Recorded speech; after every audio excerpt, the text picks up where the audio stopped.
Yeah, perfect. Thank you everyone for joining and apologies for the delay. My name is Bilal Doni and I'll be your host for the afternoon. Welcome to the first PPIA webinar on Desi chickpeas and its substitutes. I would first like to introduce our speakers. We have with us Sattar Bhai, Abdul Sattar Malik from Bilal Enterprises. Sattar Bhai is one of the pioneer importers of Desi chickpeas into Pakistan. He has one of the largest volumes of import of pulses into Pakistan. Along with him, we have Mr. William Alexander from Australian Grain Export. His company exports chickpeas out of Australia, amongst other items. Along with him, we have Mr. Jem Bogusoglu from Swiss Asian Trading. Mr. Jem will be talking about Russia and the Black Sea. Along with Mr. Jem, we have Mr. Radhe Shyam.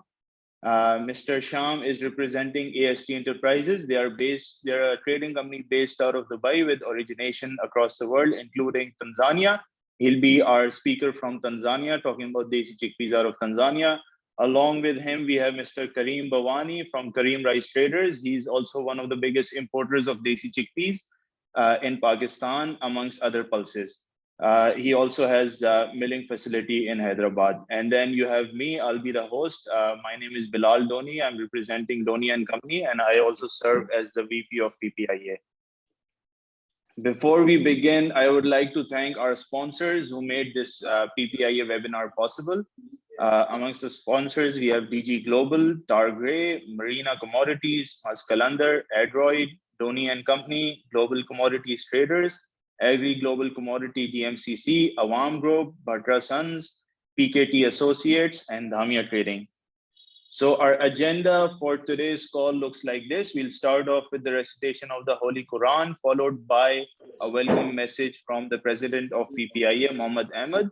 And then the format of the call today is not presentation based. We will get directly to the questions from our panelists, and then we'll open the floor for Q&A from the audience. Now, I'd like to hand it over to Mr. Bilal for the recitation of the Holy Quran. Over to you, Fahad bhai. जी आवाज आ रही है सबको? जी आवाज आ रही है आपकी. अस्सलामु अलैकुम व रहमतुल्लाहि व बरकातुहू. अऊज़ु बिल्लाहि मिनश शैतानिर रजीम. बिस्मिल्लाहिर रहमानिर रहीम. मा काना मुहम्मदुन अबा अहदिम मिर रिजालिकुम वलाकिन रसूलल्लाह मिर रिजालिकुम वलाकिन रसूलल्लाहि व खातमन नबिय्यीन وَكَانَ اللَّهُ بِكُلِّ شَيْءٍ عَلِيمًا. يَا أَيُّهَا الَّذِينَ آمَنُوا اذْكُرُوا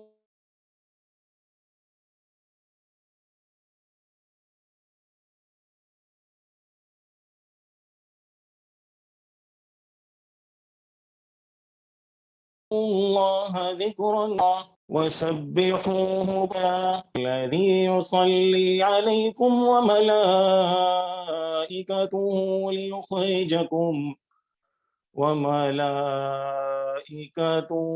ليخرجكم من الظلمات إلى النور وكان بالمؤمنين رحيما.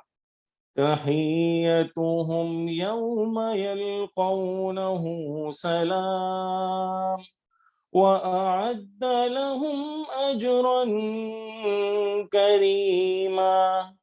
يا أيها النبي إنا أرسلناك شاهدا ومبشرا ونذيرا وداعيا إلى الله بإذنه وسراجا منيرا وبشر المؤمنين بأن لهم من الله فضلا كبيرا ولا تطع الكافرين والمنافقين ودع أذاهم وتوكل على الله وكفى بالله.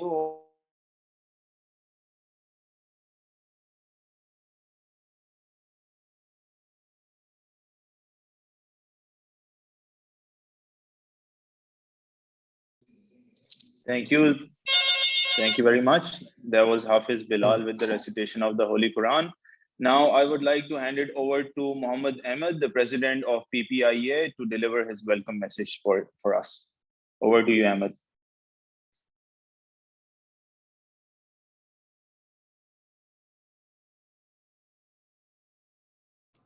Ahmed bhai?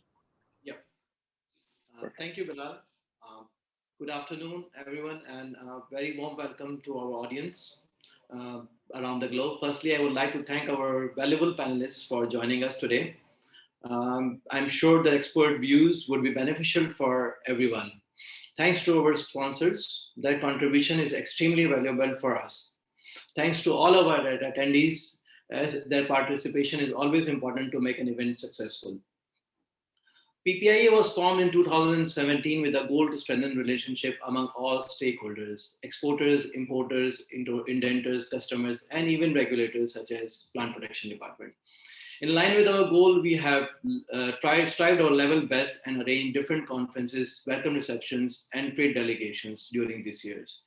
This includes delegation from USA and Australia. And we even from Pakistan to USA and Australia. We also co-hosted welcome reception along with USDA in Dubai during Gulf Food. Post-COVID communication ways have changed drastically, and in line with our objectives, we organized virtual conference with USDA PLC.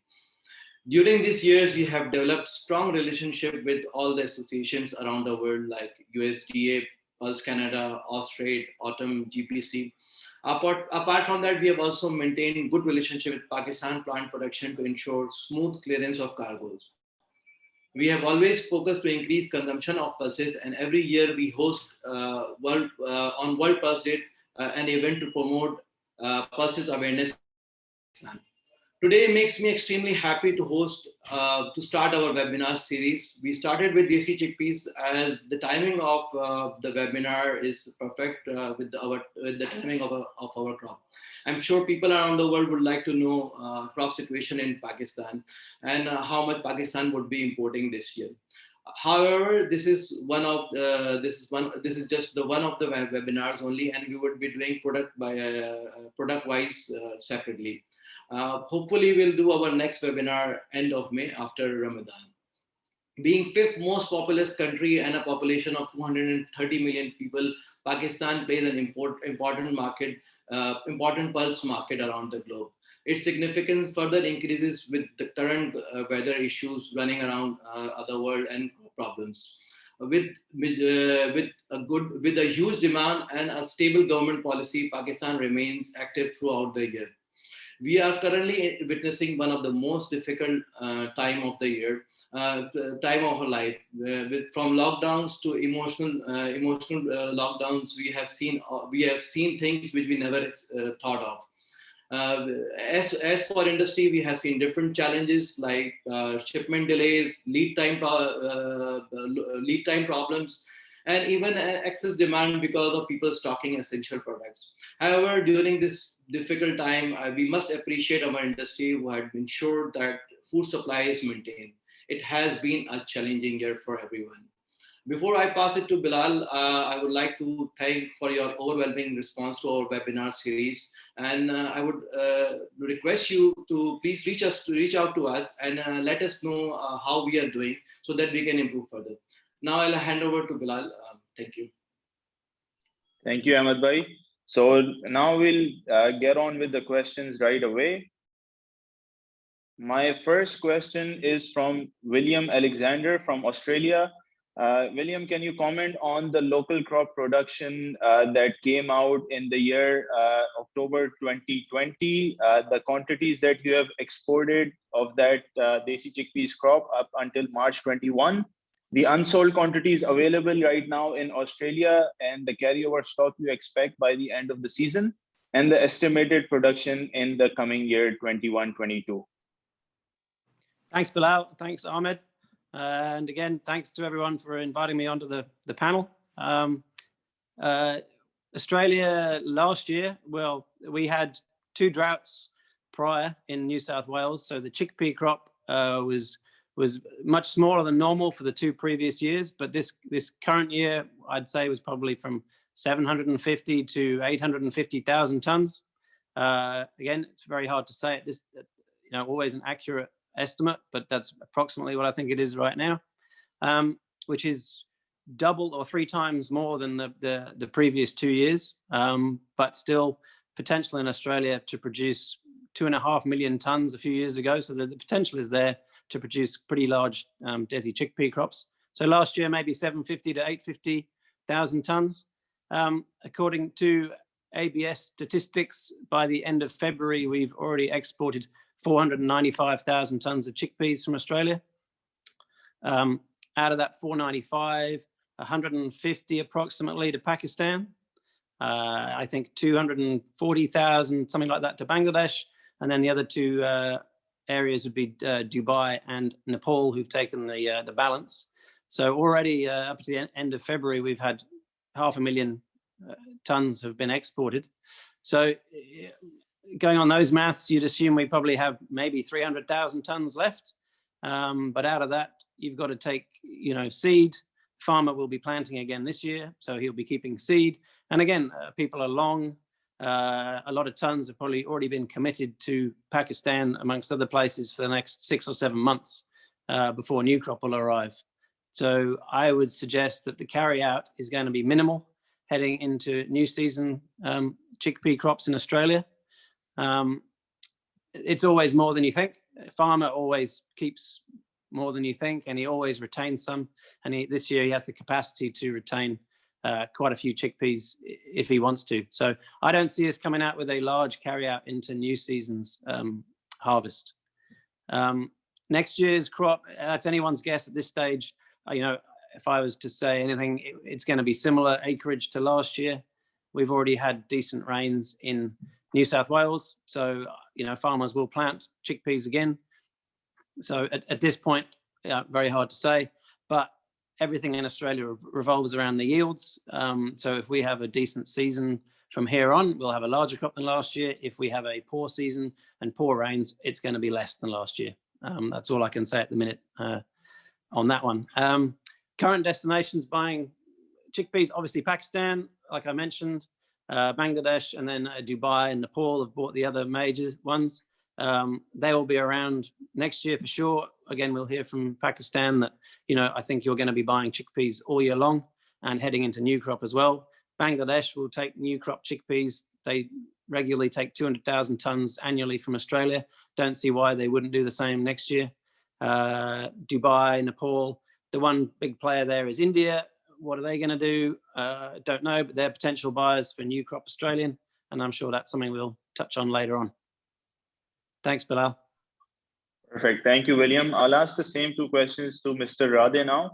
Radhe, can you comment on the local production of Tanzania last year, the quantities exported up until now, the unsold quantities available in Tanzania for Tanzania chickpeas, the carryover stock you expect by the end of the season, the estimated production in the coming year, and what destinations are currently buying Tanzania chickpeas and what potential buyers you have for the new crop, and in what quantities? Thanks, Bilal. Good day to all. Thanks for this session of discussion over Desi chickpeas. I will share my perspective of Tanzania Desi. Tanzania Desi usual crop is around 125,000 to 130,000 metric ton, coming from 2 major regions, Matwara and Shinyana. This year also 21-22 yield will be same 1025 to 130,000 metric ton. There is no major incline or decline in figure as we understand from farmers. And as per my information, there is no stock left as a carryover. Regarding this, who are the major potential buyer of Tanzania Desi? We can see the biggest buyer is India for Tanzania Desi. After India, the second biggest buyer is Pakistan, followed by Bangladesh and UAE. Perspective of quantity for each destination. India can import maximum quantity from Tanzania unless we see any major shift in market scenario in India. That's all from my side, Bilal. Thanks. Perfect. Thank you, Radhe. I'll ask the same questions to Mr. Jem for Russian Kabuli chickpeas this time around, because Russian Kabuli chickpeas sort of acts as a substitute of Desi chickpeas in our market. Can you comment on the same questions, Jem, please? Thank you. Hi, Bilal. Hi to all of our attendees from all over the world, and especially from Pakistan market.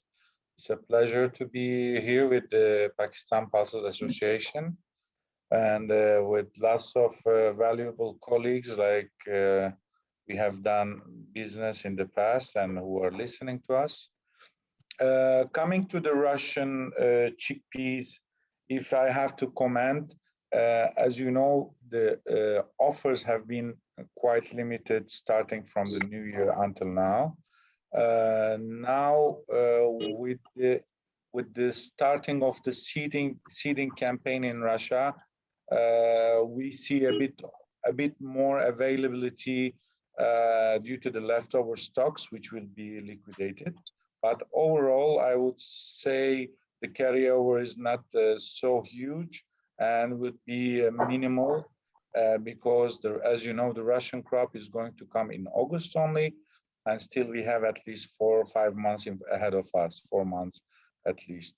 If we have to comment about chickpea exporting containers, it won't be available before the end of August, maybe early September. So the supply is going to remain limited, and I expect the prices to remain at this range.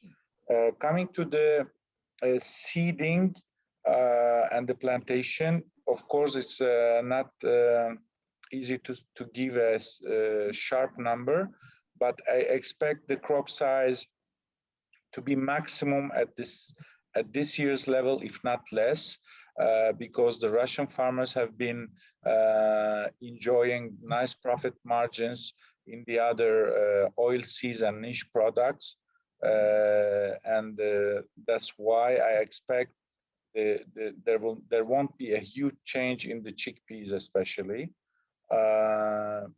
Apart from that, for the exportable surplus, as I said, I still see some offers, but in the days coming closer to the new crop, to the end of the crop, let's say, we will see less and less available offers.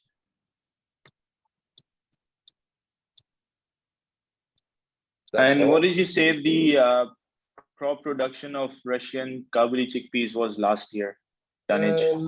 Last year, you know, Russia is not a very a country which relies on statistics very strongly. I would say the crop should be between 200 and 250,000 tons overall. We had a good carryover from the previous year.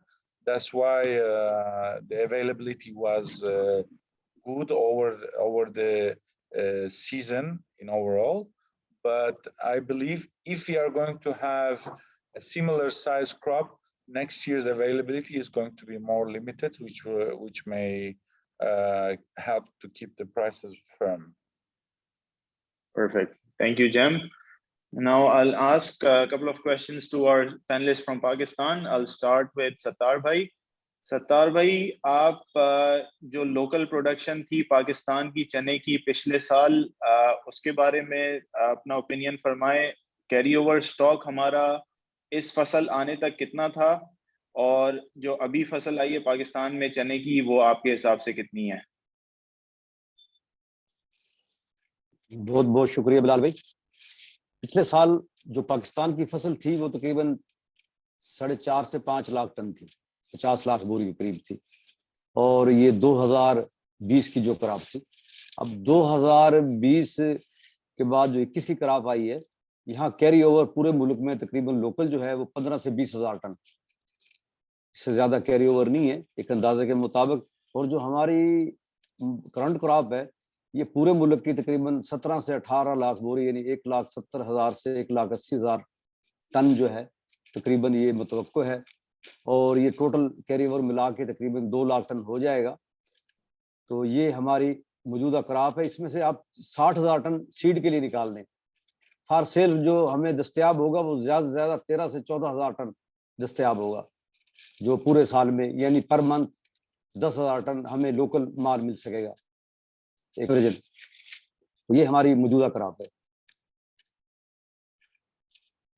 Thank you ستار بھائی. یہ بھی بتائیں مجھے کہ کتنی quantity Pakistan میں Australia چنے کی یا باقی دیسی چنے کی پہنچ چکی ہے پاکستان اکتوبر 2020 سے لے کر, اور آگے آسٹریلیا کے نیو کراپ تک کتنا کارگو پاکستان نے بک کر دیا ہے. اور اس کے ساتھ ساتھ یہ بھی بتائیں کہ ایڈیشنل اس کے علاوہ پاکستان کو مزید کتنا مال چاہیے ہوگا اپنی ڈیمانڈ کو سیٹسفائی کرنے کے لیے آسٹریلیا کے نیو کراپ تک یا ہماری نیو کراپ تک, اگلی کراپ جب آئے گی 2022 میں. دیکھیں اس کو میں 2 حصوں میں تقسیم کروں گا. ایک حصہ جو ہمارا 31 مارچ تک تھا جو یوز ہو چکا, اور یہ ہمارے ماضی کا حصہ یہ گزر چکا ہے. یہاں تک ہم لگ بھگ 31 مارچ تک 5,000 FCL امپورٹ کر چکے ہیں جو کہ کھائے جا چکے ہیں. 1 اپریل سے میں 31 مارچ کو دوسرے حصے میں تقسیم کروں گا. 1 اپریل سے 31 مارچ تک ہم کم از کم 5 لاکھ ٹن امپورٹ کریں گے, جس میں چنا یا اس کا متبادل کوئی بھی آئٹم ہو سکتا ہے. یہ ہماری کنفرم ہماری ضرورت ہے 31 مارچ تک, 31 مارچ 2022 تک. تو یہ مال ہم نے, میں سمجھتا ہوں اس میں سے تقریباً 6,000 کنٹینر ہمارے لگ بھگ جو ہیں, اس میں 6,000 سے 8,000 کنٹینر تک بھی ہم جا سکتے ہیں دسمبر تک, نومبر کے اینڈ کر لیں یا 15-10 دسمبر کی. نیو کراپ جو ہے ان کی ہمارے پاس پہنچے گی 15 دسمبر کے قریب. 15 دسمبر سے 31 مارچ تک, کیونکہ ہمارے پاس یہاں اس وقت تقریباً ملک خالی ہو چکا ہوگا اور نیو فصل کا پریشر ہوگا, ڈیمانڈ ہمارے پاس کافی ہوگی. اور ماہ رمضان نیکسٹ جو ماہ رمضان ہے وہ بھی ہمارا 1 اپریل کو شروع ہو رہا ہے, تو اس کی ڈیمانڈ بھی مارچ میں آئے گی. تو یہ میں سمجھتا ہوں کہ ہم 31 مارچ تک 5,000 ٹن امپورٹ کریں گے 1 اپریل سے لے کے. اور اس میں ہمیں سمجھتا ہوں کہ ہمیں تقریباً 8,000 کنٹینر اکتوبر, نومبر, دسمبر, جنوری, فروری تک ہمیں تقریباً امپورٹ بکنگ کرانی پڑے گی نیو کراپ سے. Thank you, Sattar bhai. I'll just translate what Sattar bhai said in English. So what he said was last year the crop size of Pakistan's Desi chickpeas was between 450,000 to 550,000 tons, of which the carryover going into this year was between 15 to 20,000 tons, so not much. And this year the crop is the estimated crop size, in his opinion, is between 170 to 180,000 tons, which he mentioned before, not right now, but before he mentioned that in his 40 years in the field, he hasn't seen such a bad crop of Desi chickpeas in Pakistan. Furthermore, he mentioned that out of this, so this gives us a starting carry in of 200,000 tons of Pakistani Desi chickpeas, out of which if you reduce the 60,000 tons available for seeding, if you remove the seed, then the available quantity for sale in Pakistan of Pakistani Desi chickpeas will be between 130,000 tons to 140,000 tons, which is about 10,000 tons per month. Secondly, he mentioned that up until 31st March, Pakistan imported 5,000 tons of Desi chickpeas, mainly from Australia, which converts to 125,000 tons, which was imported and consumed already. Going forward from 1st April up until our new crop, he believes that Pakistan will need to import another 500,000 tons of Desi chickpeas and its substitutes, mainly because for the Ramadan coming in 2022 will be dependent on cargo in import, not on our local crop, which comes out later than when we require the crop for when we require the cargo for Ramadan. I'll ask the same questions to Kareem Bhai now. Kareem Bhai, आप भी comment करें local production last year carry over stock, estimated production इस साल की कितना Pakistan cargo book कर चुका है और कितना कार्गो पाकिस्तान में अक्टूबर से आ चुका है और एडिशनल कार्गो पाकिस्तान को कितना चाहिए होगा अपनी डिमांड फुलफिल करने के लिए.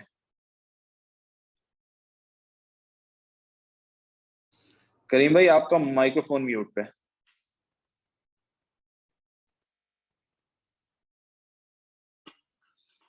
आवाज आ रही?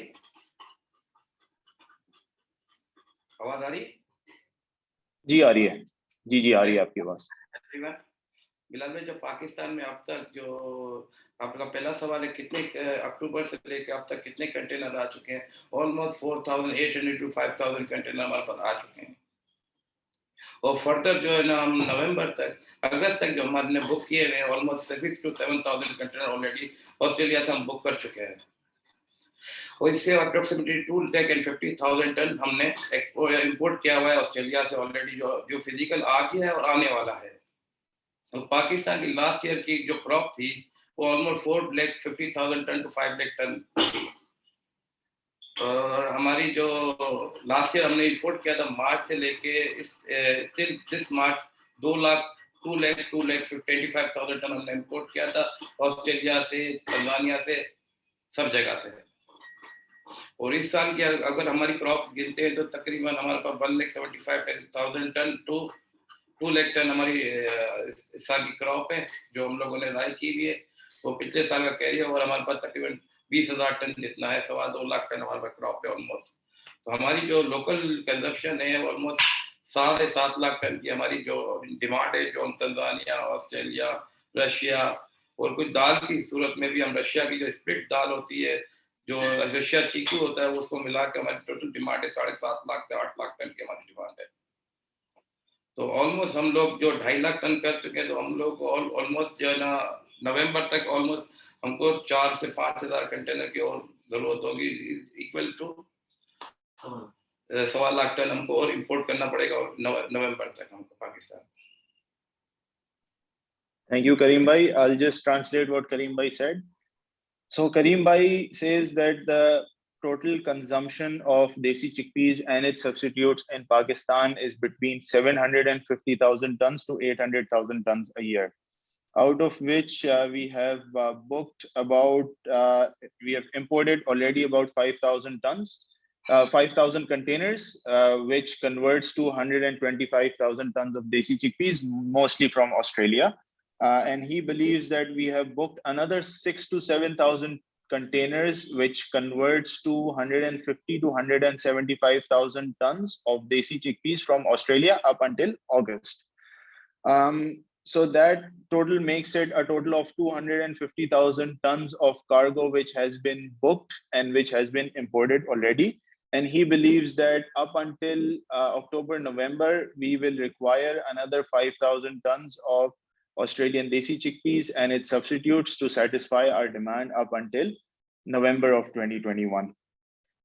Furthermore, this year's crop, his opinion is similar, that last year the crop size was 450 to 500,000 tons with a carryover of 20,000 tons. And this year, his opinion is similar to Sattar Bhai, which is the crop size this year is between 175,000 tons to 200,000 tons. Thank you, Kareem Bhai. Now we'll move on to our speakers from Australia, Tanzania, and Russia again. I'll ask this question to William first. William, what are the factors affecting the demand and supply of chickpeas out of your origin? What is the mindset of the farmer community in your origin at the moment? And any comments on challenges brought about by the COVID-19 pandemic? Thanks, Bilal. I'll start with the demand of chickpeas is very simple at the minute. I mean, that's what we've been talking about. So, you know, Pakistan, Pakistan this year is the main factor for us for the whole year. You know, the production in your country is so small compared to a normal year that it just means you have no other option but to import. And Australia is the one place where there's a large volume of chickpeas produced that we don't consume. We have no one here to consume it. So that sort of thing where a country like Pakistan has a deficit in their production. The same with Bangladesh. They're always an importer every year from Australia. So again, that demand is there every year. We need to again check other origins, again mainly just aimed at India on their production, and if they're going to import, that's another huge factor. So these production numbers in other countries are the main factor for the demand. As far as supply goes, like I said before, it's down to the weather here in Australia. We rely on rainfall. There's a large area that can be planted with chickpeas, but it all boils down to what the yields are like. We could have 0.2 tons to the hectare in some places, and sometimes you get 3-4 tons to the hectare if it's really good. So you throw in 500,000 hectares of chickpeas, and that production can wildly vary from not much to a massive crop. So the supply is very much reliant on our weather here. Price wise, there's always going to be people planting chickpeas in Australia regardless of the price, but obviously the higher the price goes at this time of year, the more chickpeas will probably be planted in Australia. So there's a few factors that affect supply and demand for us, but yeah, all really based around production in countries like Pakistan, and then obviously production here and the weather. Farmers this year in Australia have been pretty spoilt with prices and crops. They've had good crops of most things, and they've had pretty decent prices for most things. Their mindset has been pretty smart. They don't need to sell everything. They can sit on stocks of stuff and wait and see what the market does. If they want to sell something, there's usually a pretty decent price. You can just look at lentils over here in Australia, where prices continue to go up for lentils. Farmers are very happy. Most of them have got decent crops. So mindset of farmers here is that they will sell more if prices keep going up, and they're in no rush to sell if they saw prices fall. So these times with chickpeas where Pakistan's not a buyer and the market's gone quite quiet, it's turned a little bearish day to day, I'm not seeing farmers run to try and sell. They're happy to wait another few weeks, and they'll wait for the demand to come again.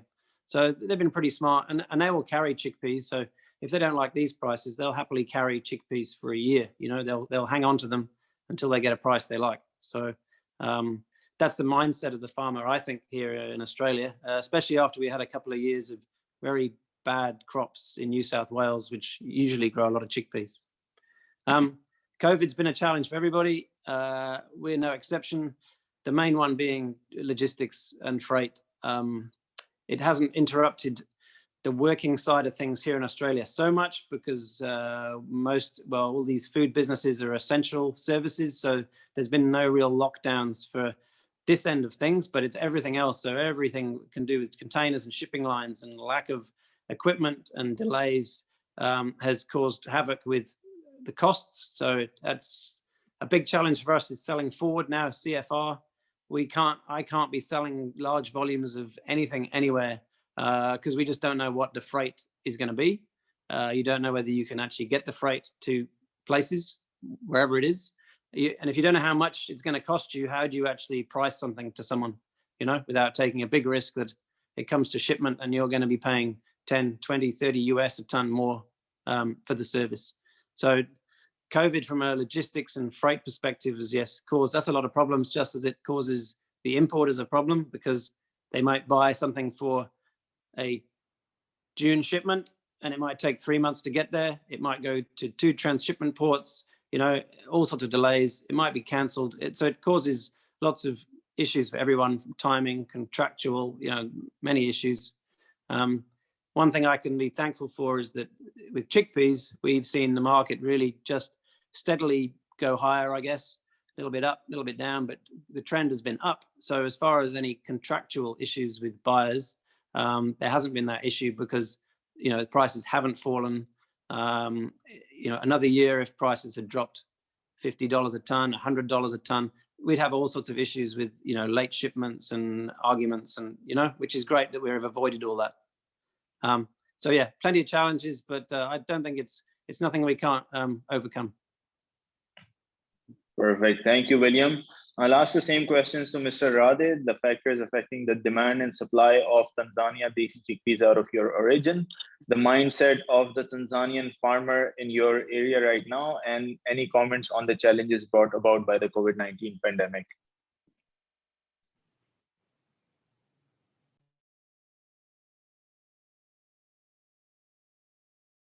Radid bhai, I cannot hear you for some reason. Your mic's mute. Please unmute yourself. Sorry. Nice. Now is okay? Yes. Thanks, Bilal bhai.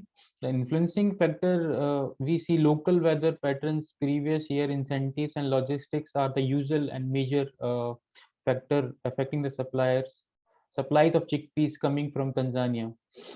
Demand for Tanzania chickpeas is majorly driven by the quality of the produce, the grain size, and other major specification attract the demand of Tanzania chickpeas. Weather is normal, is no major shift as per my understanding, and as per my information, as per the current weather forecast, hampered shipping logistics scenario will impact supplies. And the mindset of the farmer community, we can see there is no change in farmer attitude towards chickpeas.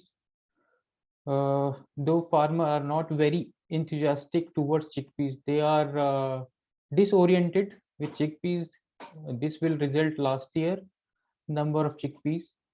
There is a mid attraction towards soybean. You can see this year China bought a lot of soya bean from Tanzania.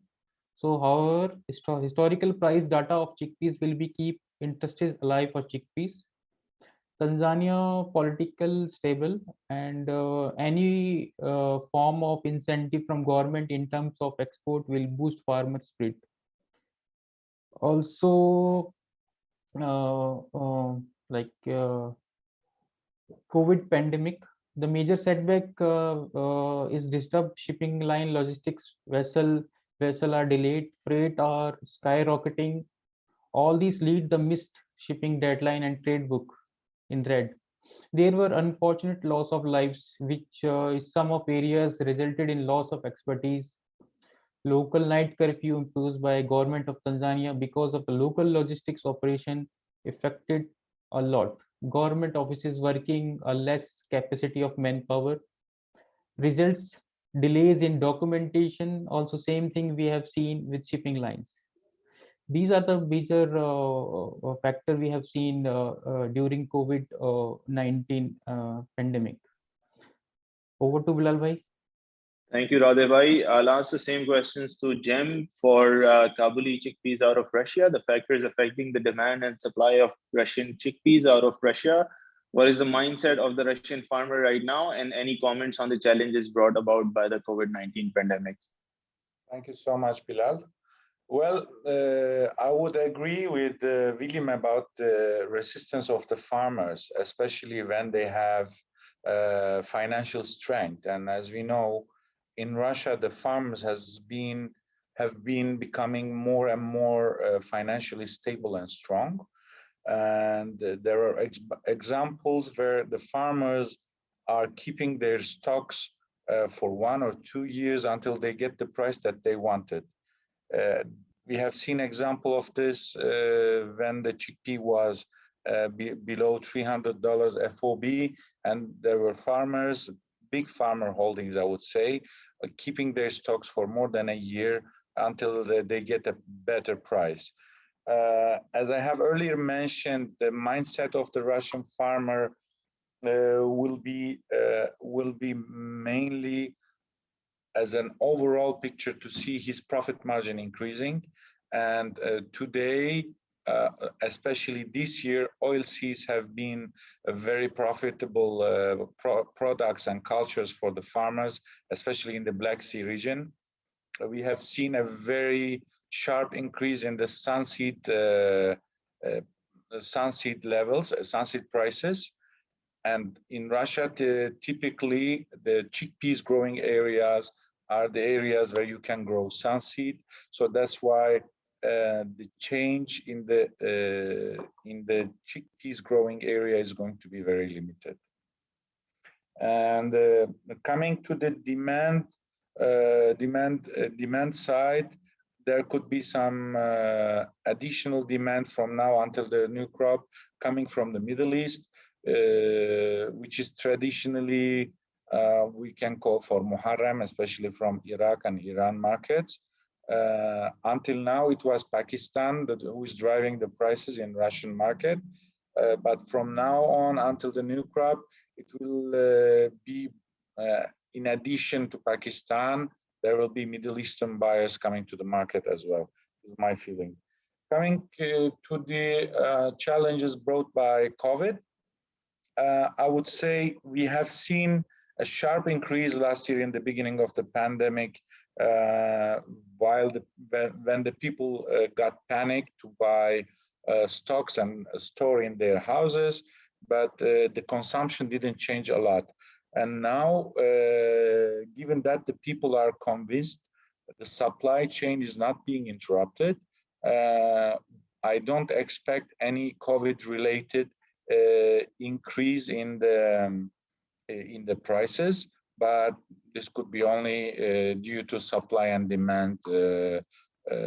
demand reasons. And logistically, I have to say we didn't see any big challenges in Black Sea overall, Russia and Ukraine, due to COVID. The only problem that we have right now is the container shortage in logistics, and which is known by all the market. And it's not only the problem of Black Sea region, especially Russia, it's more or less the problem all over the world. We see the similar problem in Europe. We see the similar problem in Turkey. It's really hard to get empty containers, and the shipping lines are trying to find a solution to this. I believe in 2-3 months, I hope in 2-3 months' time, we will have this issue solved. Thanks. Over to you, Bilal. Perfect. Thank you, Jem. Even in Pakistan, what we've seen is because of pandemic and the lack of availability of containers, the voyage time has gone up to about 2 to 3 months, which has caused local shortages in different pulses items at different times. So that's a problem that we have faced because of COVID-19 logistic issues.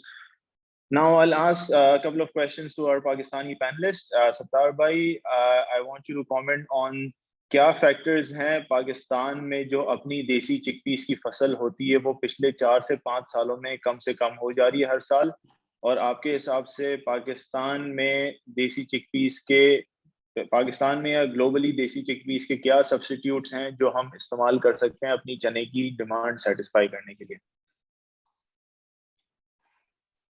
बहुत बहुत शुक्रिया बिलाल भाई।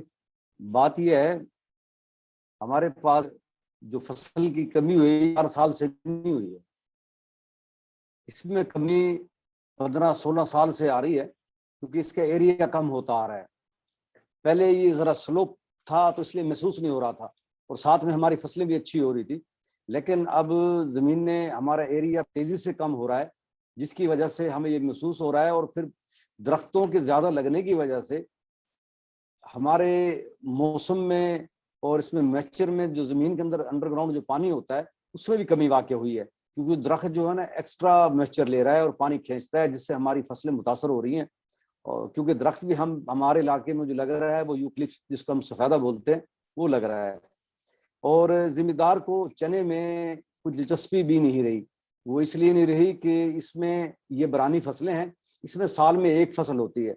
अगर ज़मीनें develop हो जाएं, tubewell लग जाएं, तो उससे साल में 2 फसलें मिलती हैं और उससे उनकी आमदनी बढ़ती है। چنا تو ان کے پاس لاسٹ آپشن ہے کہ جب زمین ان کے پاس کوئی اور آپشن نہ ہو تو اس میں چنا کاشت کر دیتے ہیں، کیونکہ کئی سالوں سے ہماری فصلیں کم ہونے کی وجہ سے ہمارا زمیندار ڈسہارٹ ہے. اور یہ صرف چنے کے ساتھ نہیں ہے، ہمارے ساتھ 3-4 کراپ میں آپ اور بھی دیکھ سکتے ہیں کہ ماضی میں ہم ماش اپنا کھاتے تھے، مسور اپنا کھاتے تھے، آج ہم 100% یا 99% ہم امپورٹ پہ چلے گئے ہیں.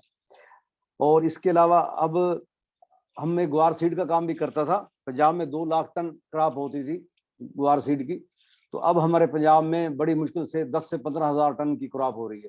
چھوڑ گئے ہیں زمیندار، وہ بہتر سے بہتر کی تلاش میں دوسرے ایٹموں پہ جا رہے ہیں. اور چنے میں نہیں سمجھتا کہ ہماری اب کاشت بڑھے گی، کیونکہ ایریا ہمارا کم ہوتا جا رہا ہے. بارش اچھی ہو جائے فصل اچھی ہو سکتی ہے جو اویلیبل لینڈ ہوگی اسی کے اندر، تو وہ اگر اس سال بھی اگر اچھی بارش اور ٹائم پہ بارش ہو جاتی تو ہماری فصل زیادہ سے زیادہ 4 سے 5 لاکھ ٹن ہونی تھی، پھر بھی ہم نے امپورٹ پہ جانا تھا. اور فیوچر میں ہمیں یہ لگ رہا ہے کہ آج سے 5-4 سال بعد اس میں اور کمی آئے گی. اور پھر اس میں ایک فیکٹر یہ بھی ہے بلال بھائی کہ ہماری جو زمینیں نکلی ہیں کم از کم 16 سال میں 40% جو ایریا نکلا ہے فصلیں دینے والی تو وہ زمین تھی جو ہم نے ڈیولپ کر دی. جو 60% ہماری زمینیں بچی ہیں پیچھے وہ کمزور زمینیں ہیں، وہ کم فصل دینے والی زمینیں ہیں، تو ان میں بھی کمی آتی جا رہی ہے. کیونکہ جتنا زمیندار اس کو پلان کرتا جا رہا ہے، ڈیولپ کرتا جا رہا ہے، تو اس کی کوشش ہے کہ میں اس کو ڈیولپ کروں تاکہ میری آمدن بڑھے. مجھے تو نہیں لگ رہا کہ فیوچر میں ہم جو ہے ہم امپورٹ کے بغیر چل سکیں گے. اور Thank you, Sattar bhai. I will just translate what Sattar bhai said. So regarding the factors for decreased crop size of Desi chickpeas in Pakistan, he believes that the crop size of Desi chickpeas has been falling for the past 15 to 16 years. In the recent times, the decline in the Desi chickpeas production has been substantial, which is why it's being noticed. And in this time that the land is being substituted towards other products, he believes that 40% of the fertile land which was used towards production of Desi chickpeas has been substituted, has been developed. They've installed tube wells and they've moved on to other items. One of them is the eucalyptus tree. So this tree is being planted for timber. But the problem of this is that it sucks a lot of moisture out of the land, which then is escalating the problem of lack of production of Desi chickpeas. He feels that this trend of substituting, developing, and then substituting land towards other products will continue. And like in the past, how we were self-sufficient on pulses like black matpe and red lentils, but now just because of this substitution, we now have to import 90 to 95% of our requirement from abroad. And we are not even close to being self-sufficient in these pulses. Similar trend has happened in other items like guar gum. And he feels that the increase in crop size of Desi chickpeas can be because of good rains, timely rains and good weather. But as far as availability of land is concerned, his opinion is that we'll keep seeing this decrease year over year. Now I'll ask a question to Karim bhai. Karim bhai, can you comment on the substitute pulses available to Pakistan to satisfy its demand for Desi chickpeas?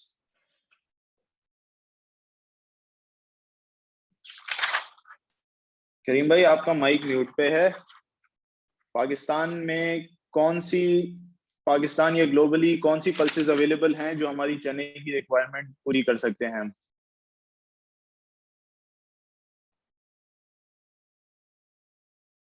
करीम भाई आपका mic mute पे. बिलाल भाई, thank Bilal भाई जी, thank you. Pakistan में जो है ना इस वक्त जो चने का जो सब्स्टिट्यूट है वो येलो पीस है, और अपना रशिया जो सब्स्टिट्यूट था उसका प्राइस कुछ ज़्यादा बढ़ गई है. इस वजह से रशिया से हम चिकपीस जो है ना वो अभी नहीं कर सकते. मतलब 15 to 20% हमारा जो होटलिंग वगैरह जो कुछ भी है वो फिर रशिया की चिकपीस की हम इसका सब्स्टिट्यूट यूज कर सकते हैं. अदरवाइज सारी डिमांड हमारी तंजानिया, ऑस्ट्रेलिया, रशिया पे डिपेंड करती है.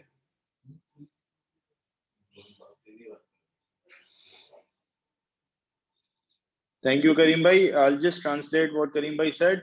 So, to satisfy the demand for our Desi chickpeas, Pakistan has primarily first yellow peas available, but yellow peas has sort of made a market of its own. We import close to 200 to 250,000 tons of yellow peas a year to satisfy our demand for that, which goes in the splits and the flour market. Secondly, we had Russian Kabuli chickpeas available as a substitute for Desi chickpeas in the past 2 years, but since the prices went up for Russian chickpeas, we are not able to buy that to use it for our Desi chickpea split substitute. However, there is availability of splits and broken or Kabuli chickpeas around the world, which we can use as substitute for Desi chickpeas.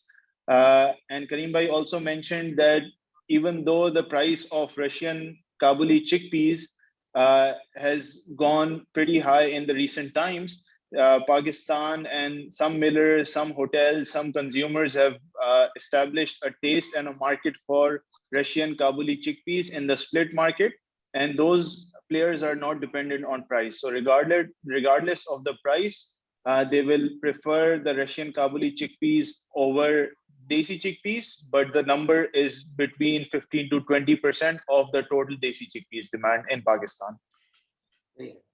Now, thank you, Karim Bhai. Now I'll ask a couple of questions to our speakers from Australia, Tanzania, and Russia. William, I'll ask you these questions first. Where do you see the market going forward in the next 3 to 6 months? Any advice to our importers, traders, and millers for the months ahead?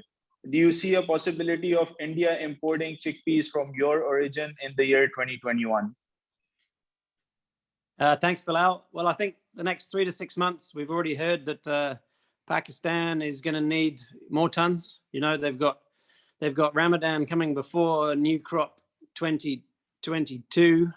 They're going to need plenty more chickpeas. Really, there's nowhere else to get them from at this point. So, you know, they're going to keep coming to Australia. We know there's a forward book already done. There's going to be plenty of chickpeas going to Pakistan the next few months. So I don't see any reason that this market is going to come down. I can't see. There's no other place that's going to suddenly supply Desi chickpeas to Pakistan. The only thing there is this new crop Russian. You know, in August we need to see how big their Kabuli crop is. Do they sell it cheap? Is it, you know, that may have some impact, and that could put a lid on prices, you know, later on. But for the next 3 months at least, I don't see anything changing here with chickpeas. You know, our stocks are going to start getting low. Pakistan still buys more. Prices should stay firm, I'd say. Advice to importers, traders, that's hard for me to say. But my advice right now is you wouldn't be short chickpeas. You wouldn't be forward selling chickpeas and trying to buy them later. Again, not a great idea, I don't think. As an importer in Pakistan who needs to keep buying, and you know, you're going to keep consuming chickpeas, you obviously have to keep buying them. So I think they have to keep buying. You need to make sure you're covered. Certainly don't be short. But I'd keep a very close eye on you know, the next production areas, so Russia again, and also I would keep a very close eye on Australian weather and how the Australian crop first seeding, and then how the weather is going and how our new crop production is going, because that'll give you a good idea of what to do maybe for new crop chickpeas. You know, when the time comes, you'll need to buy those for October, November, December shipment. So I think my advice is to keep a very close eye on what's happening in Australia. And that leads straight on to that last one there, where not only here, but you need to keep a very close eye on India if you're a chickpea buyer, because we saw it last year where this same question came up with India and Desi chickpeas, and 66% import duty for Australian chickpeas. Are they going to drop the tariff? Do they need to import from Australia? And there was just a rumor of this, a rumor of India going to reduce their tariffs, and our market went up, you know, $100 a ton in Australia, purely based on a rumor, and people starting to speculate about that scenario of India changing its import duty.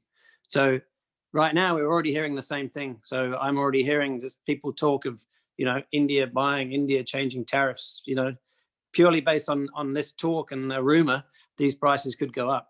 you know, it doesn't matter if India do or don't. Whatever they do, they're going to do at some time if they need to. But right now, it's purely speculation and rumors. But that alone can push this market up. So you need to be very careful of that. That again, certainly a reason not to be short, not to be, you know, if you need to buy them, you need to buy them, and don't expect prices to drop. I think at this stage. But if India comes to our market, I don't know what will happen there. I mean, you know, prices will just go up. There's nothing else you could say really about that. Perfect. Thank you, William. I'll ask the same questions to Mr. Radhe. Where do you see the market going forward in the next 3 to 6 months? Any advice to our importers, traders, millers for the months ahead? Do you see a possibility of India? I think that's a bit irrelevant because India already imports from Tanzania. But if you can also comment on the crop production in India, the shortage that we keep hearing about, and what's happening at the ground level. If you can, you know, paint a picture of that, that would really help the audience. Thanks, Bilal bhai. I see bullish market in throughout the year. You can see the coming months. The festival season is coming worldwide, and also I can see absence of alternative yellow peas in India industrial sector will also lead to firm market. My advice to our Pakistani friends will be go to long for this period. Another advice would be opt more other origins like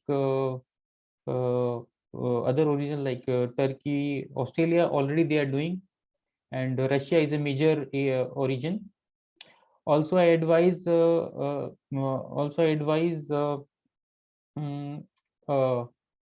market price.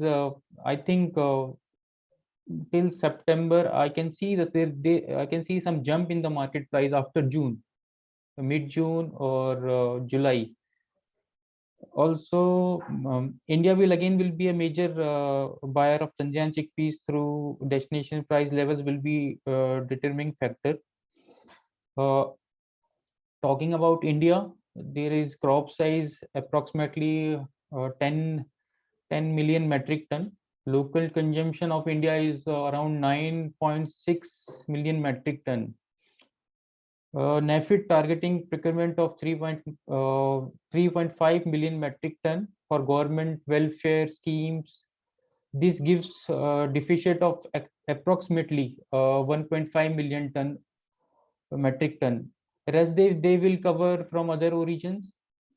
India also can import from Australia in case we see changes in import duty structure, which is currently 44%. I would like to inform audience that 44% duty is not applicable for Tanzania, which is major factor to attract Tanzania Desi chickpeas to India. Also, I would say India not depending on Australia 100% in this year because Australia volume available around as William said 200,000 metric tons. So India looking for the more, and mostly they are looking for Russia. Last year also they have imported a lot of Kabuli chickpeas from Russia. I can see the level, if the level come down in new crop 530, 540, definitely India will import from Russia major quantity. Thanks, Bilal bhai. Thank you, Radhe bhai. Before we ask the same questions to Jem, I'll just translate what you said in Urdu for our audience listening in Pakistan. So what Radhe bhai mentioned is that the crop size of Indian Desi chickpeas grown in India roughly is, sorry, I'll just translate in Urdu.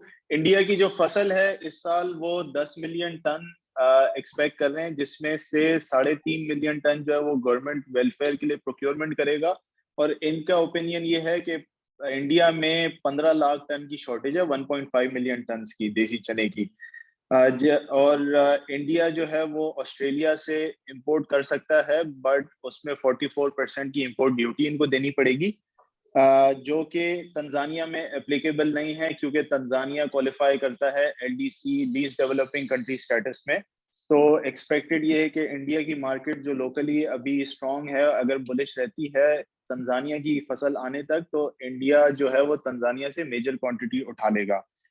दूसरी बात इन्होंने ये mention की कि India ने last year Russia से काफ़ी काबुली chickpeas import किया था, और इस साल अगर रशिया काबुली चिकपीस की प्राइस 540 से $550 पर टन CNF नवाशिवा हो जाती है, तो फिर इंडिया रशिया से भी मेजर क्वांटिटी इंपोर्ट करने की पैरिटी में आ जाएगा।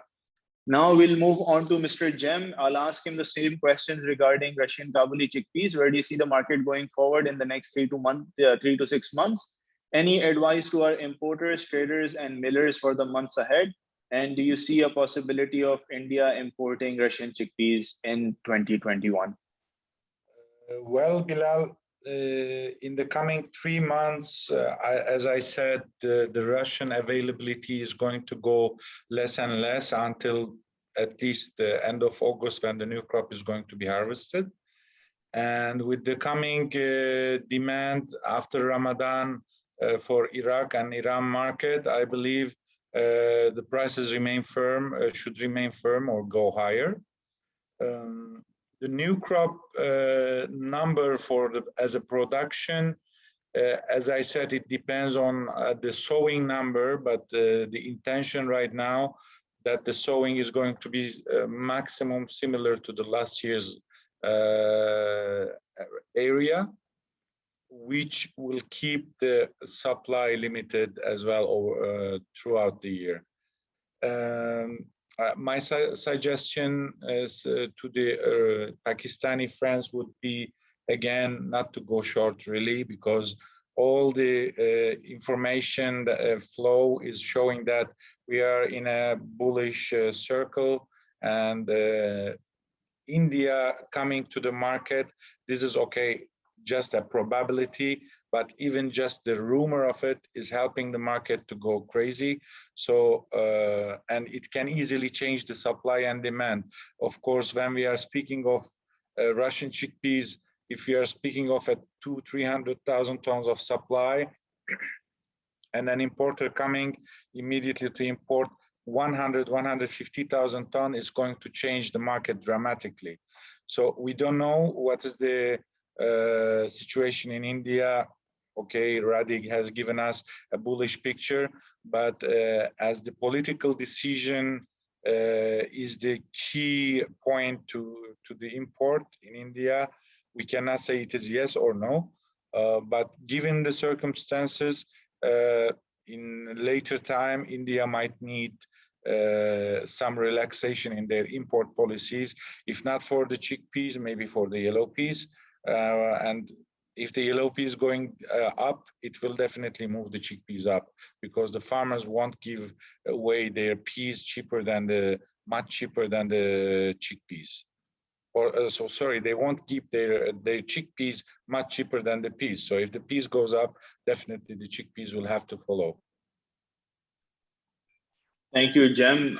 Interesting point raised by you and William, that just the rumor out of India that they might reduce or eliminate duty is enough to, increase the prices of pulses drastically, which we've seen in the past. Moving on, we are towards the end of our webinar. Before we open the questions to our audience, I have 2 last questions to ask from our Pakistani panelists. Sattar bhai, if you can answer the same questions, आप अगर same सवालों का जवाब दें, 3 से 6 महीने आगे आपको मार्केट में क्या नजर आ रहा है देसी चिकपीस और रशियन काबुली चिकपीस की, और हमारे इंपोर्टर्स, ट्रेडर्स और मिलर्स को क्या मशवरा देंगे? हमें तो बिलाल भाई, जो आगे आने वाला हमारी लोकल मार्केट में, हमें तो मार्केट अच्छी लग रही है, क्योंकि लोकल माल का कोई प्रेशर नहीं है, जिसकी वजह से हमारी डिमांड टोटल इंपोर्ट पे है। और हमें मार्केट में यहाँ 5-4 रुपये किलो, 7 रुपये किलो तक जो है आने वाले अगले 3 माह में, 4 माह में 10 रुपये किलो तक भी तेजी बन सकती है लोकल मार्केट में। दूसरी बात ये, रशिया काबुली जो है वो अपनी जगह तो उसने बनाई हुई है, लेकिन दाल में उसका एक्स्ट्रा यूज तभी होगा जब उसका रेट 100, 120, 100 से $125 कम होगा, तभी वो दाल में मारा करेगा। और काबली की मार्केट भी फ्यूचर कोई ठीक ही लग रहा है, अच्छा लग रहा है, मार्केट अच्छी हो जाएगी। और दूसरा मेरा मशवरा ये है कि जो पाकिस्तानी ताजर हैं उनके लिए मेरा मशवरा है कि एक तो वो मनफी सेल ना करें, जो माल उनके हाथ में वही सेल करें, और दूसरा एक्स्ट्रा इंपोर्ट ना करें। जितनी उनकी जान है, जितनी उनकी कैपेसिटी है, उसके मुताबिक वो काम करें, ओवर काम ना करें। इसमें पूरे सबके लिए बेहतरी है। Thank you, Sattar bhai. फिर So what Sattar bhai mentioned is that the market looks good in the months ahead. Typically, when the crop comes in Pakistan, there is pressure of the local crop, which he believes there is not this year. He says that he expects the market to improve anywhere from 5 rupees to 10 rupees per kilo in the next 3 months. And furthermore, he mentioned about Russian Kabulis that the use of Russian Kabuli, although it has established a market permanently in Pakistan, um, of 15 to 20%, but in order for the Russian Kabuli to be used full-fledged in the split market, the discount needs to be anywhere from $100 to $125 per ton for our major splitting plants to move away from Desi chickpeas to mill Russian Kabuli chickpeas. The advice that he gave to our importers, traders, and millers is not to go short, only sell the cargo that they have available, because the market and the information and the tone is pointing towards it being a bullish market. Also, not to over import. And because of these 2 points, he feels that this will be beneficial to all importer, trader, and miller community in Pakistan. I'll ask the same questions to Kareem bhai. Kareem bhai, आपको आगे 3 से 6 महीने में क्या नजर आ रहा है Russian काबुली chickpeas और ऑस्ट्रेलियन और देसी चिकपीस में, और आप हमारे इंपोर्टर्स, ट्रेडर्स और मिलर्स को क्या मशवरा देंगे आगे के महीनों में? थैंक्स बिलाल भाई।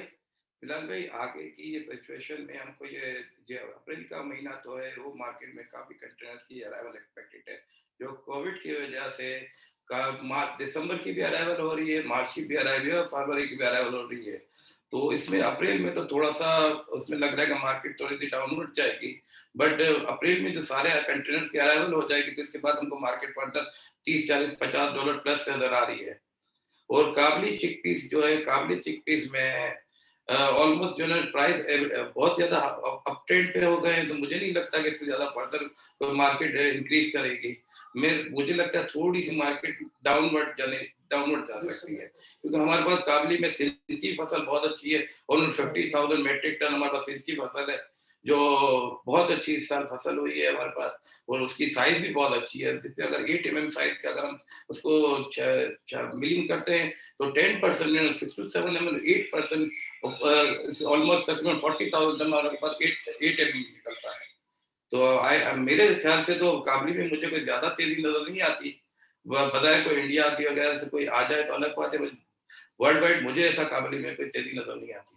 और मैं फर्दर जो इंपोर्टरों को सबको मशवरा दूंगा कि अपने अपने जितना आपके पास हो सके उतना बुक कराएं अपने कंटेनर्स को, इससे ज्यादा बुक ना कराएं। Thank you.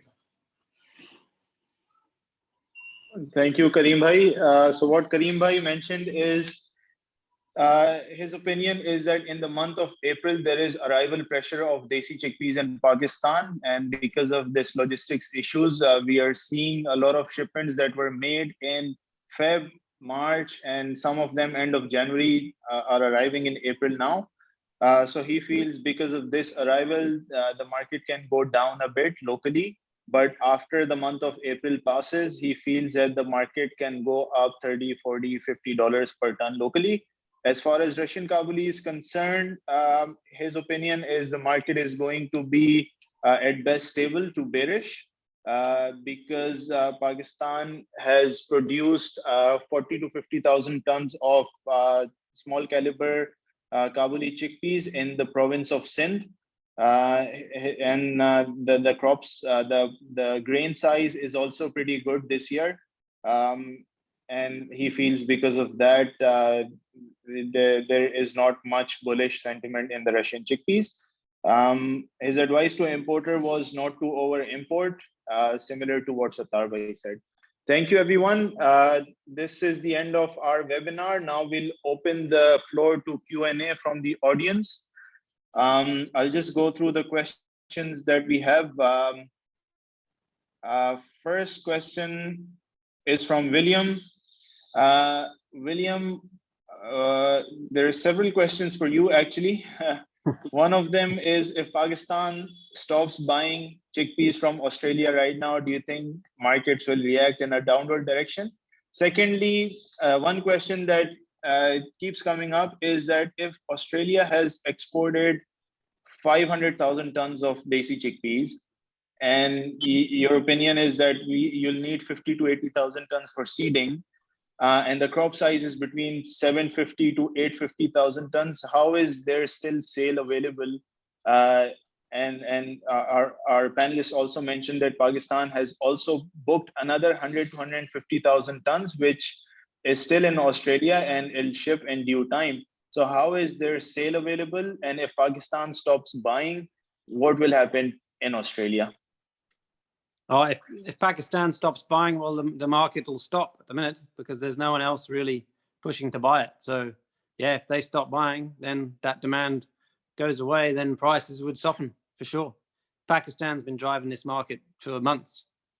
As far as stocks go, yeah, well, I'm talking about what has actually been exported from Australia up until the end of February. So there's still stock available, but yeah, it depends on where they're getting their figures from. I don't know.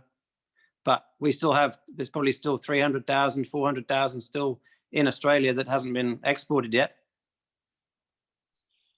If that's what they mean. Perfect. Yeah, we don't know how much Pakistan has actually forward bought.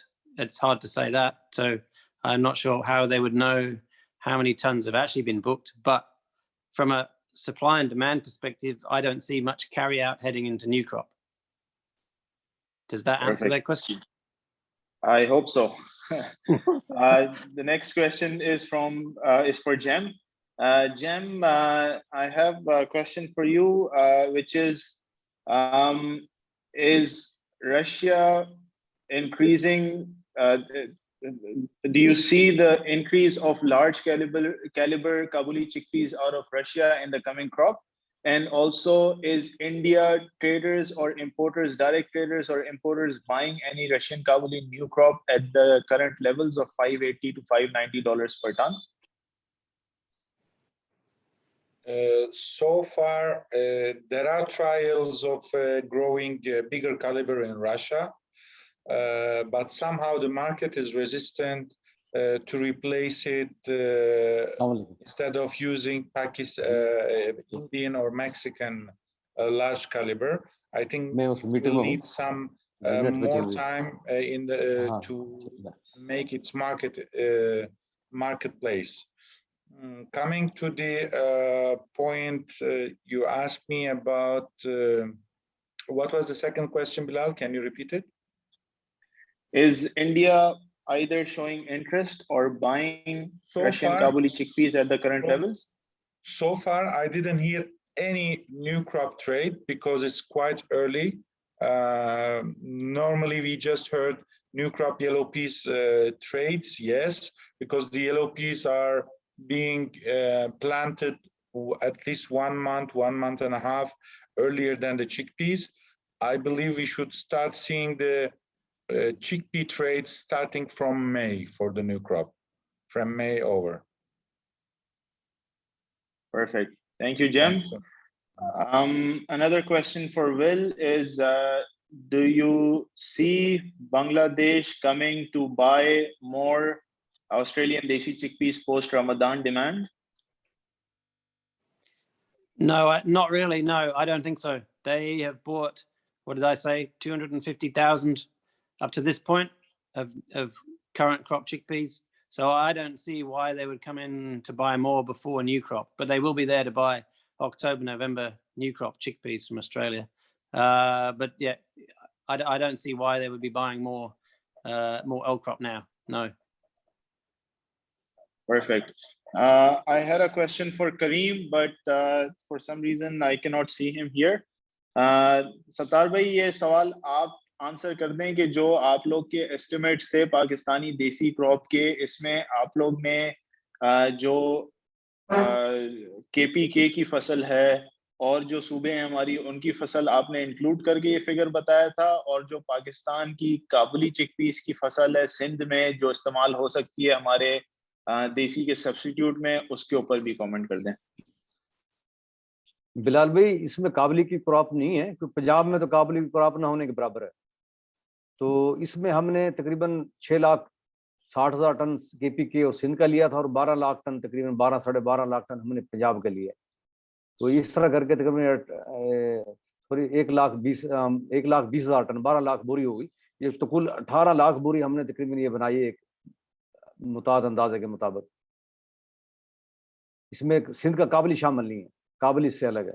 ठीक है, ठीक है, okay.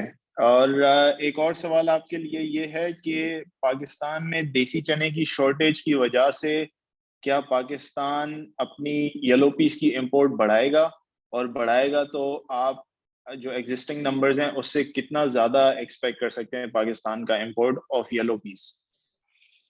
देखो, ये तो rate पे depend करता है। अगर रेट में डिफरेंस बढ़ जाता है तो फिर येलो पीस जगह लेगा चने की, नहीं तो येलो पीस ने तो अपनी जगह बनाई हुई है। वो तो चने से चाहे चना महंगा हो सस्ता हो, उसकी अपनी डिमांड है। लेकिन जब रेट में फर्क बढ़ जाएगा, डिफरेंस बढ़ जाएगा, तो फिर येलो पीस बिल्कुल चने की जगह लेगा। उसमें चने की डिमांड में कमी आ सकती है अगर रेट में फर्क बढ़ता है तो, क्योंकि ये 80 रुपए किलो तक चला गया था पाकिस्तान में। तो अगर ये 50-55 में आ जाता है तो फिर मैं समझता हूँ येलो पीस की डिमांड बढ़ जाएगी हमारे पास। Okay, so what Sattar bhai is saying is that yellow peas can substitute the demand for desi chickpeas if the price differential between desi and yellow peas is higher than it is right now.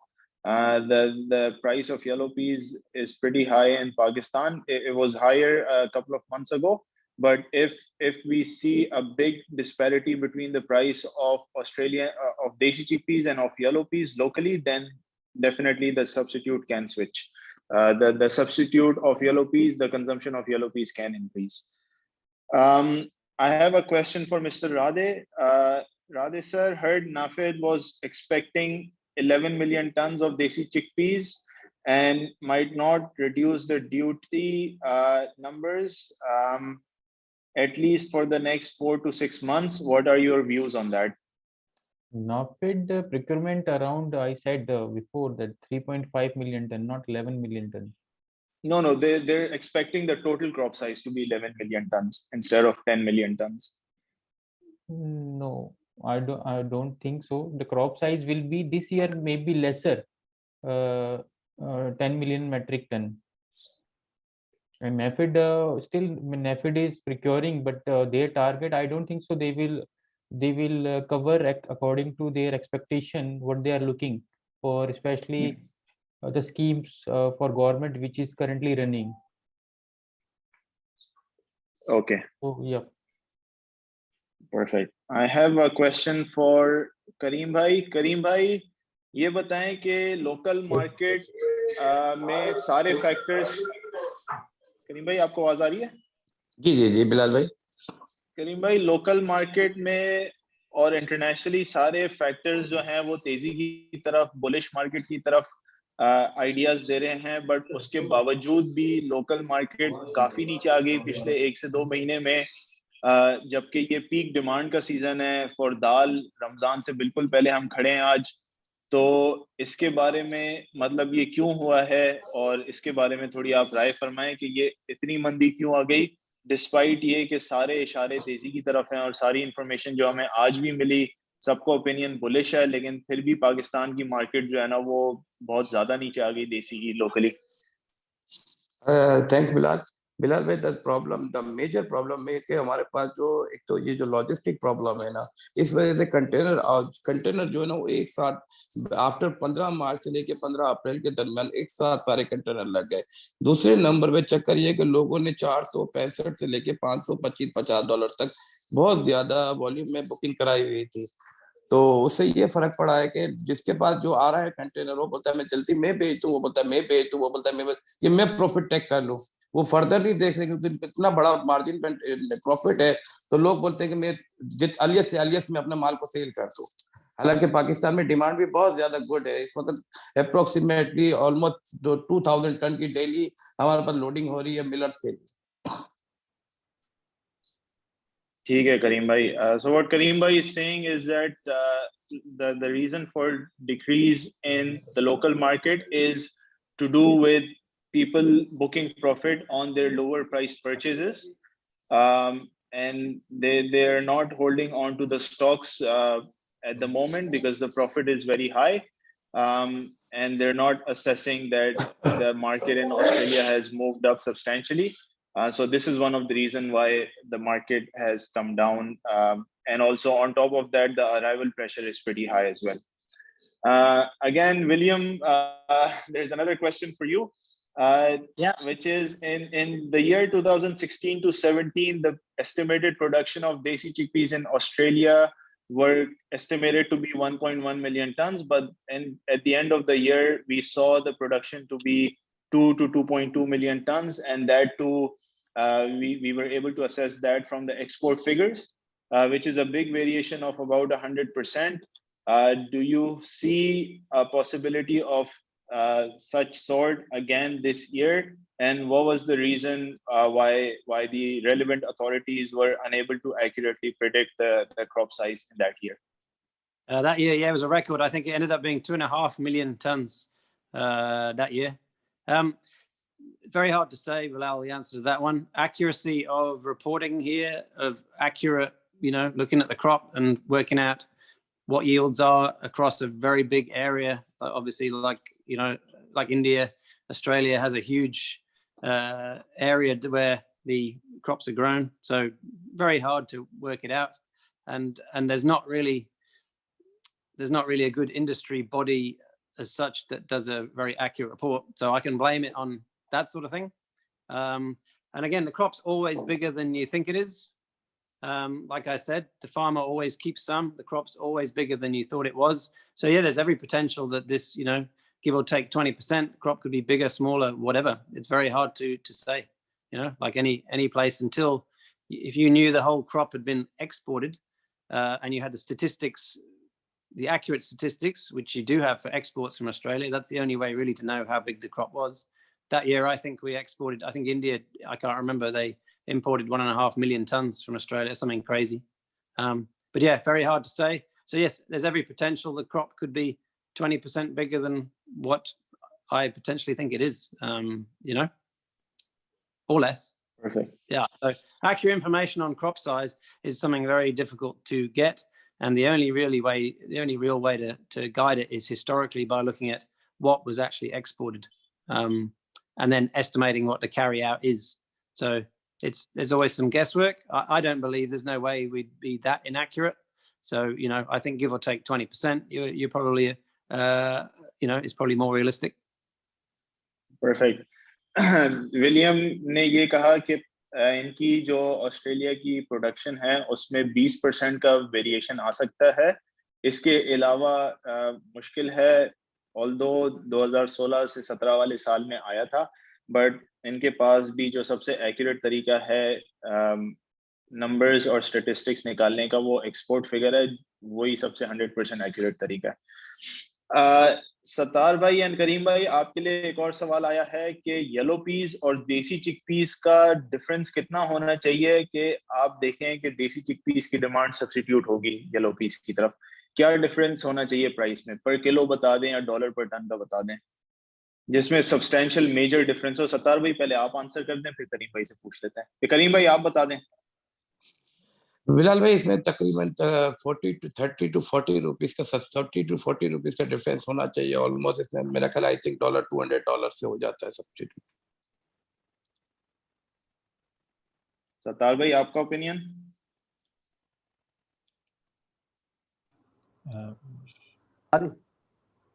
पाक rupees में जो फर्क है, यहाँ कम से कम 40 से 50 रुपए kilo का फर्क हो, तब जाके येलो पीस जो है उसकी शेयर करेगा चने की डिमांड को। आवाज आ रही है? जी जी बिल्कुल। हाँ जी। So what करीम भाई, जी जी कंटिन्यू, सॉरी। जी, पाक रुपीज में 40-50 रुपए किलो का फर्क हो, तभी जाके ये येलो पीस की तरफ डिमांड रुक करेगी। हाँ जी, ठीक है। Kareem bhai, the opinion of Kareem was that the price of yellow peas needs to be 30 to 40 rupees per kilo lower than Desi chickpeas in order for a major substitution. And the opinion of Sattar bhai is that the price of yellow peas needs to be 40 to 50 rupees per kilo lower than Desi chickpeas in order for a major substitution. If you convert it, Kareem bhai's opinion is $200 to $250 per ton. Sattar bhai's opinion is $250 to $300 per ton, lower than Desi chickpeas for a major substitution.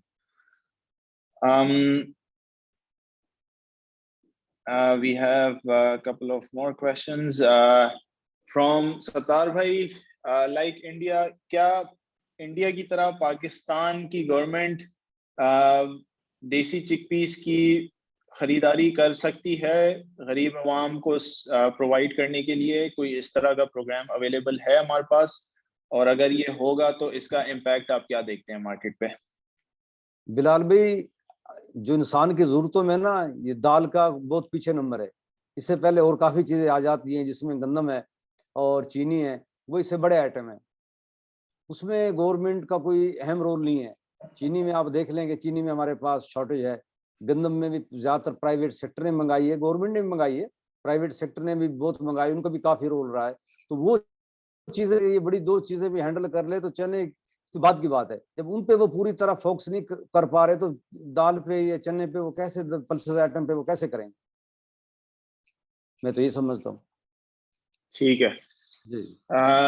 Sattar bhai is saying that there are more essential items in Pakistan than Desi chickpeas. So if the government were to intervene in the market and procure pulses for the needy, I think they would start with other more essential food items. I have a question for Jem now. Jem, the question is, so in the last 12 months, Pakistan imported close to 200 to 250,000 tons of Russian Kabuli whole and splits and split muddy chickpeas, all of the different qualities of chickpeas from Russia and the Black Sea. How is it that the production of Russia was only 250,000 tons when if you compare, that means then 100% of this production was imported into Pakistan alone. So where's the share of Middle East, Iran, Iraq, India in this? Well, there was, as I mentioned, there was a very huge carryover in the year before. And usually the splits, the dirty, muddy ones are sometimes omitted in the supply and demand, because normally this is not a traditional demand that we see every year coming to the market. It happens only in the years where there is no supply and the demand side is pulling it. In Russia, the previous years, there have been crop size close to 400,000 tons. And after India has brought the import duty, the production didn't go immediately down to 250 to 300,000 tons. It kept for a couple of years to be at 400,000, 350,000 tons, which resulted in a huge carryover in the last 2 years. That could be the reason, but I believe the number 250,000 tons, which is imported by Pakistan, needs to be checked as well. Do you think, I mean, you are one of the main guys who is dealing in the chickpeas trade. Do you think it's a correct number from your perspective? I think the number minimum that we imported in the last 12 months from Russia for chickpeas, chickpea splits, everything is at least 150 to 175,000 tons. I mean, it can be as high as 200,000 tons as well. The reason is that most of the splitting plants in Punjab and Sindh substituted from Desi chickpeas to Russian Kabuli chickpeas. And at the time, our import of Desi chickpeas came down substantially and import of Russian Kabuli chickpeas went up. So I think a minimum of 175,000 tons was definitely imported into Pakistan in the last 12 I months. wouldn't agree with you from the perspective as someone who knows, who follows the transshipment very closely.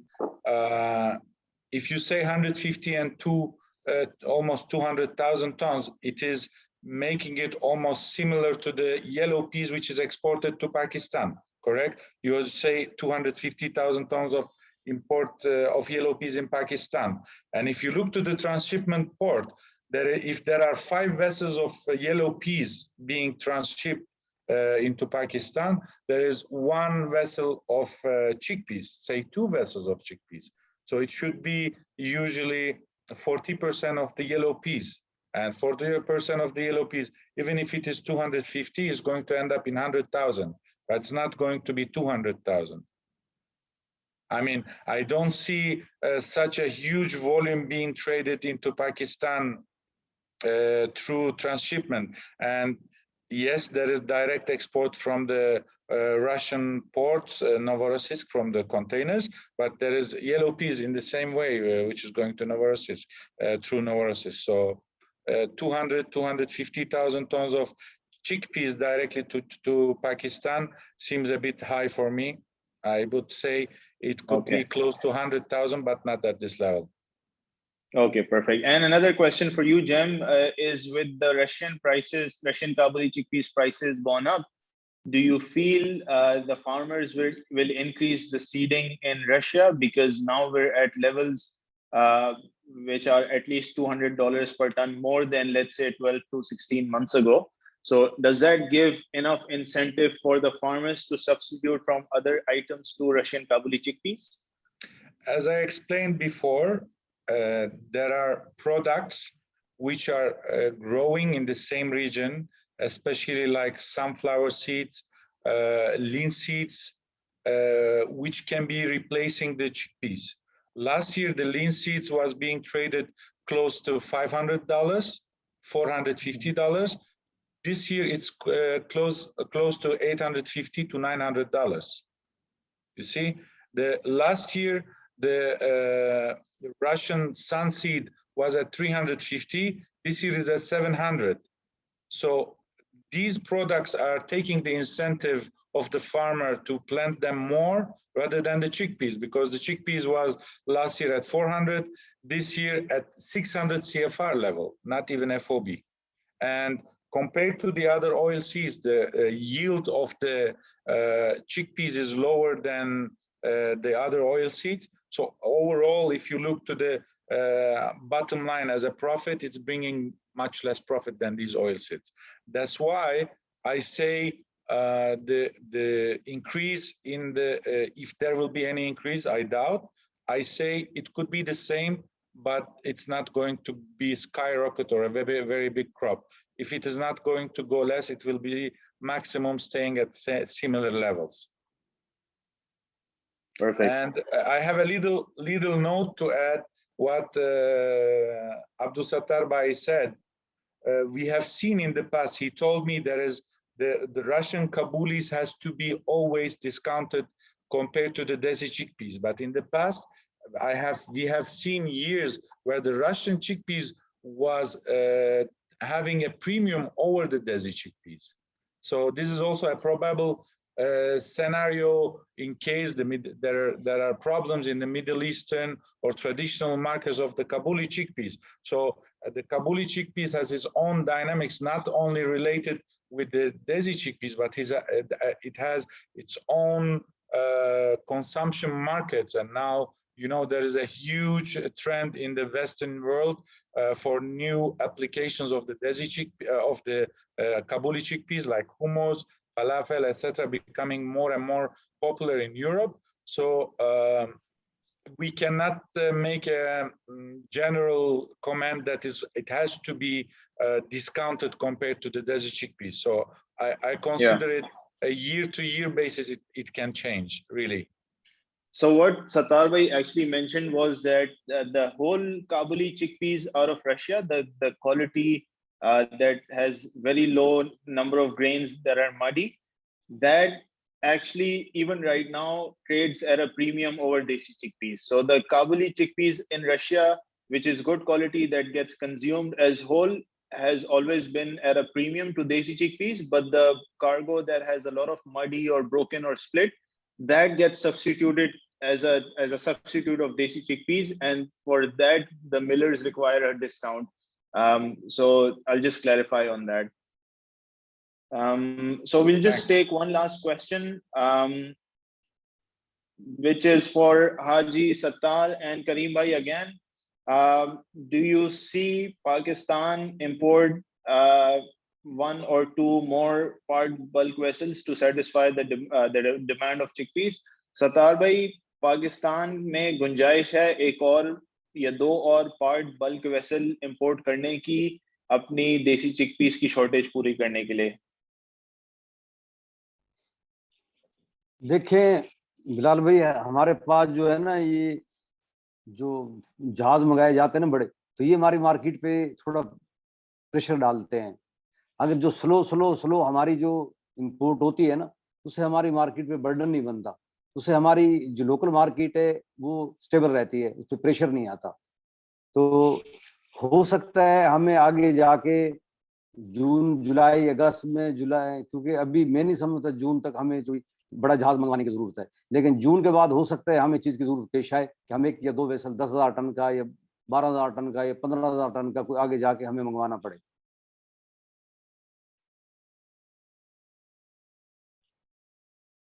आवाज करीम भाई, आपसे भी मैं यही सवाल पूछूंगा, क्या पाकिस्तान में गुंजाइश है एक और या दो और पार्ट बल्क वेसल देसी चने के मंगवाने की ऑस्ट्रेलिया से? थैंक बिलाल भाई। मैं नहीं समझता कि पाकिस्तान में बल्क वेसल की अभी भी कोई नीड थी। जो ये मंगाया गया है उसकी भी अब मैं नहीं समझता कि अगर ये बल्क वेसल आता है तो इससे मार्केट का सेंटीमेंट सारा टूट जाता है। हालांकि बल्क वेसल में होते तो 400 कंटेनर है, जो एमएससी हमारे पास हर 12 दिन में हमारे पास खड़ा होता है, पर एक वेसल के नाम से पाकिस्तान की मार्केट सारी सेंटीमेंट आउट हो जाते हैं। मैं नहीं समझता कि पाकिस्तान में कोई वेसल की नीड है। So what Karim bhai and Sattar bhai are saying is, so what Karim bhai specifically mentioned was that even the one bulk vessel that is booked for Pakistan, he believes that there was no need for that. So the cargo in that part bulk vessel is not much, but it's not good for the sentiment of the buyers. The cargo in that vessel is 10,000 tons, which converts to around about 400 containers, which we are getting in MSC vessels every 10 to 15 days already. So it's bad for the sentiment. And Sattar bhai also agreed to the same point that when the cargo comes slowly in Pakistan, that's good for the importers and they're able to make money off of it. But when a lot of cargo arrives together, it's not good for anyone. It's not good for the sentiment of the market. And he feels that up until July, we are okay as per our cargo that is booked in that part vessel that is yet to arrive and also in containers. And then maybe after July, if the shortage continues, we might look towards that direction again. So that is it for the questions. I would like to thank all the panelists once again for making it an amazing webinar. And I would also like to thank all the audience for joining us. It was a great event and we look forward to doing more of these. Thank you, Jem, William, Radhe, Sattar bhai, Karim bhai, Ahmed bhai, Thanks so much. Hadi, Fahad, Thanks. everyone for making it a successful event. Thanks, Bilal. Bilal. Thanks. Thank you so much, guys. Thanks to all. Thank you so much. Thank you. Have a good Take day. care. Right. Thank you. Bye. Bye. बंद कर दिया।